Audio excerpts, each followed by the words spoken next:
Hello, Laura Newman, Spellbinders Fun Stampers Journey affiliate here with you again.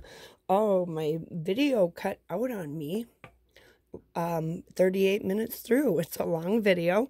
I'm not sure what happened. I apologize for that. So welcome to part 2. I'm going to go ahead and repeat what I did that you missed in the first video. It's a brand new phone I just got a week ago, and I'm still learning all about it. It's a huge upgrade compared to the last smartphone I had. So we were working, I believe it cut out about here, our Fun Stampers Journey True Color Fusion Cleaner. Again, when you're working with the True Color Fusion inks and you want to do Joseph's coat in particular, it's important to have this on hand.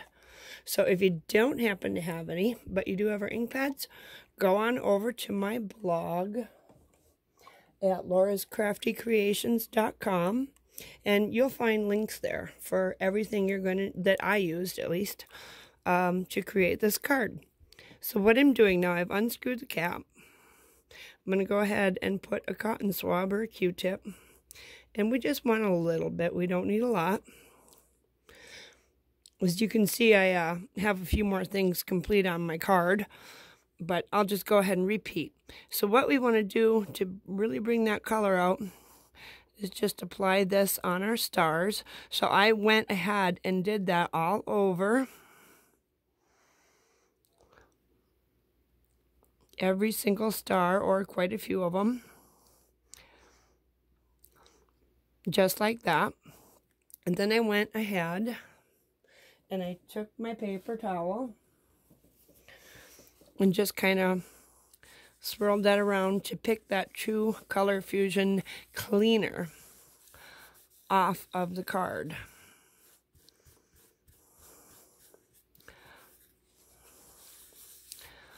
I'm just going to make sure I have all of that up now. I missed a few steps, but bear with me, we'll finish this card.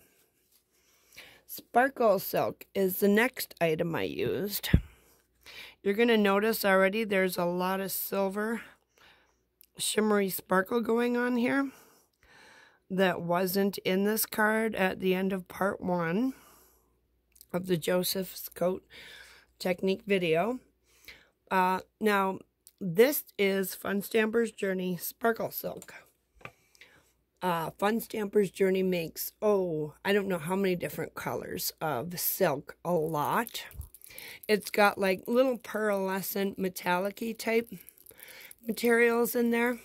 So you always want to give it a really good shake before you use it to mix that up well. This is a water-based product. I'm going to go ahead and unscrew the cap. And what I did was just kind of flick this on all over the card. You can also tap it on to get a more controlled effect with it.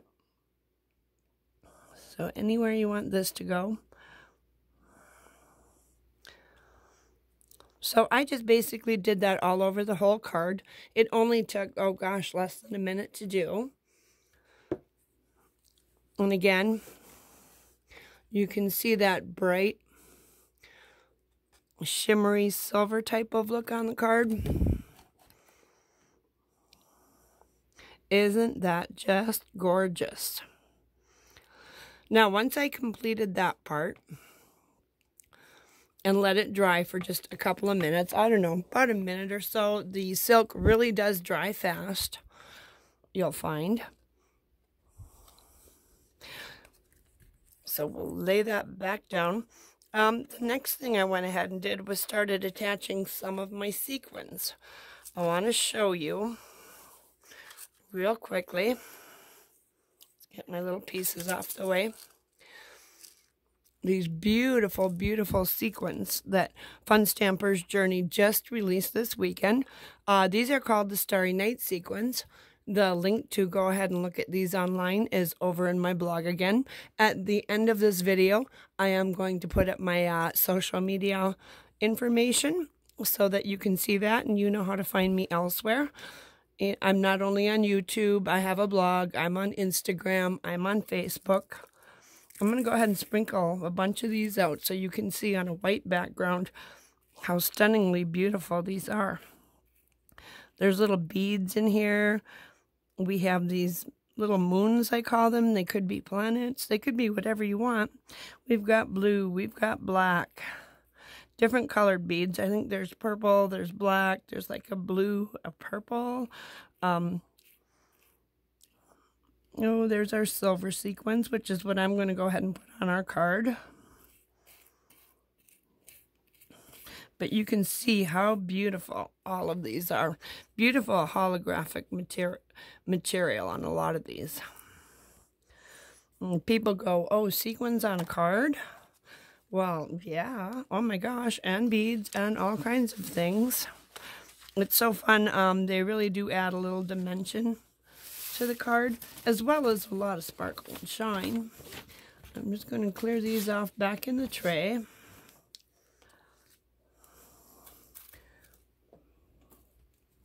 I'll go ahead and pull out a few. I want the silver ones in particular for this card.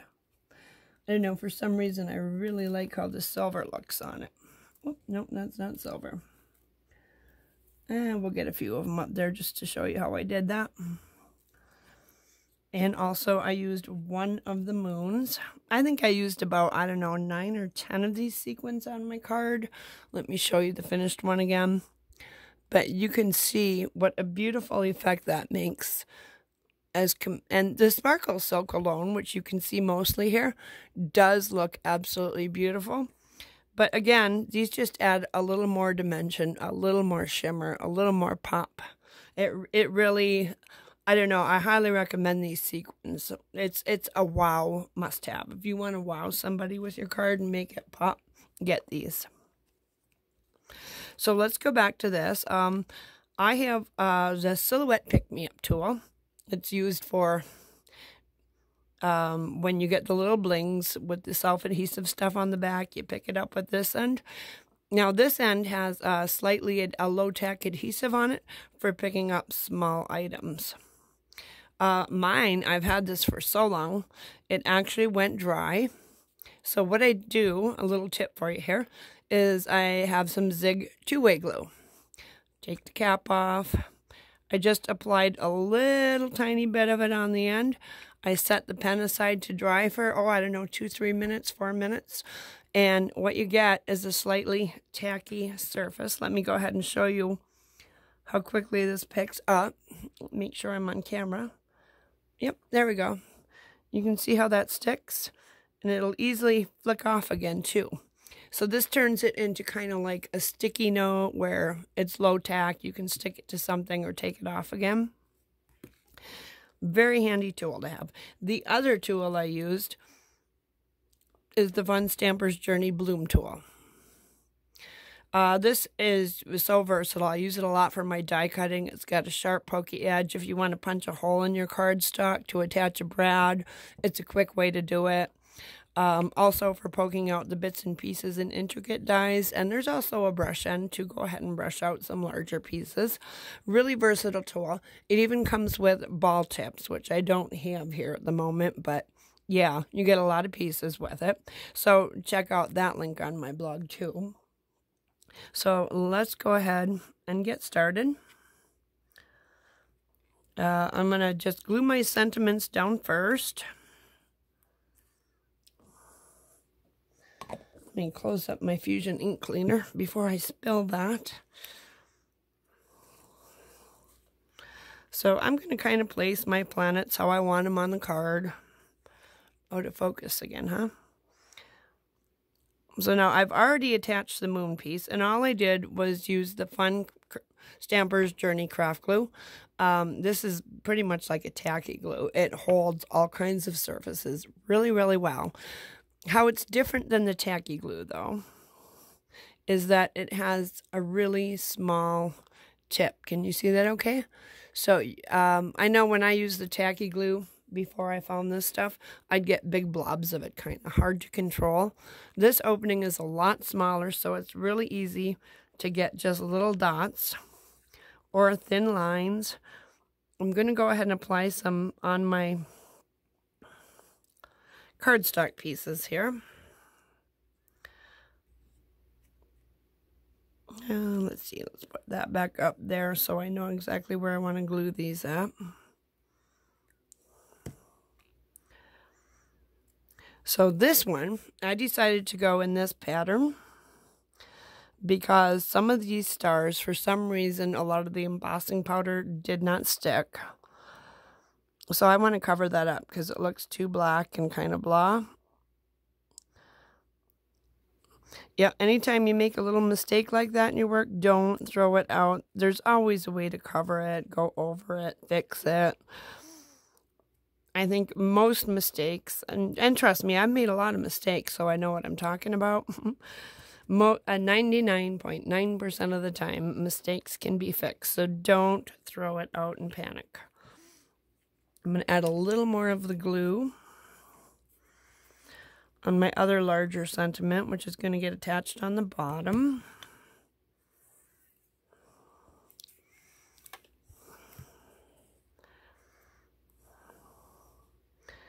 And we want to go right about there.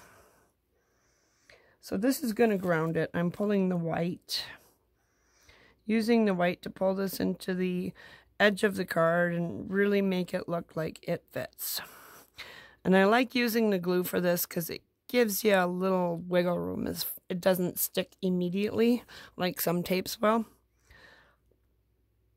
So you've got a little time to adjust it, move it around a bit before it dries. Now for this one, I'm just going to put a few smaller dots. I don't want the glue really seeping out and getting all over everything. If it does, you can always take a baby wipe and kind of clean that up a bit, but I think we'll put this one right about there.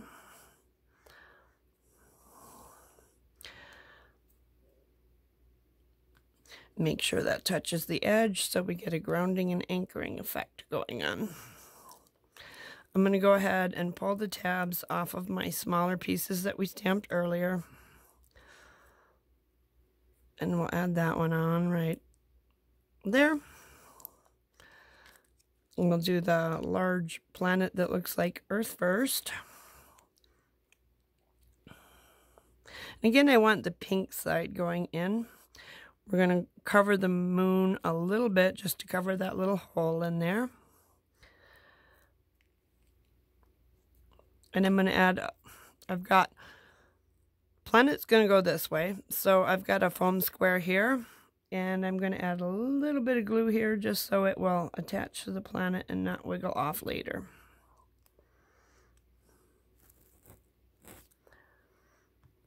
And I think I want that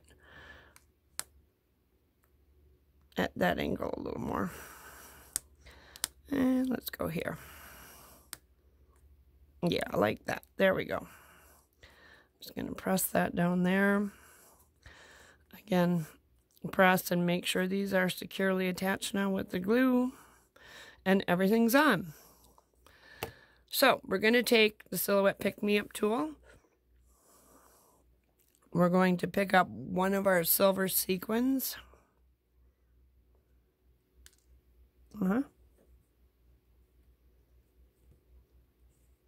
Try that again.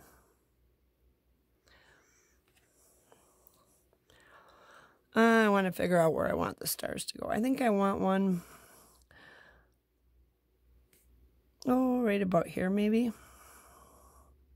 So I'm going to apply just a small glue drop. Now you can see how nice and small that drop is. So again, I really like how easy it is to control the amount of glue coming out of this particular glue pen. I'm going to press with my bloom tool, get that on there securely. Oh, where do we want? So now to attach the moon, I just put some of the craft glue on the back. Let's go get another one picked up. Oh, let's put one. All right. I think we need some down here. So let's go there.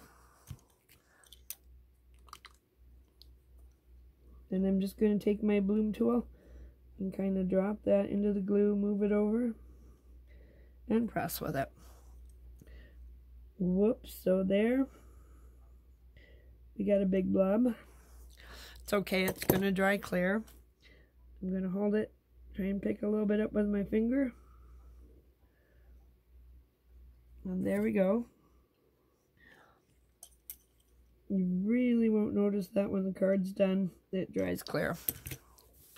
Let's add another one. Well, let's try one right in here, I think. Just a little dot of glue.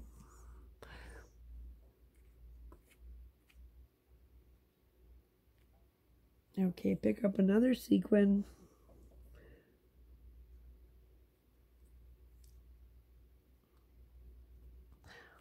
Okay, I'll press that on for a minute.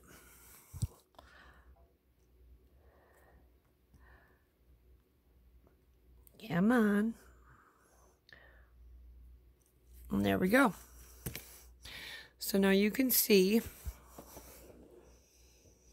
how much pop and pizzazz and wow factor that these particular sequins add, in addition to the sparkle silk, the Joseph's coat resist technique. It is really a wow card. So I think I added, 9 or 10 of those little silver sequins all over the card, just kind of spacing them out in a random pattern. You can put as many or as few as you like.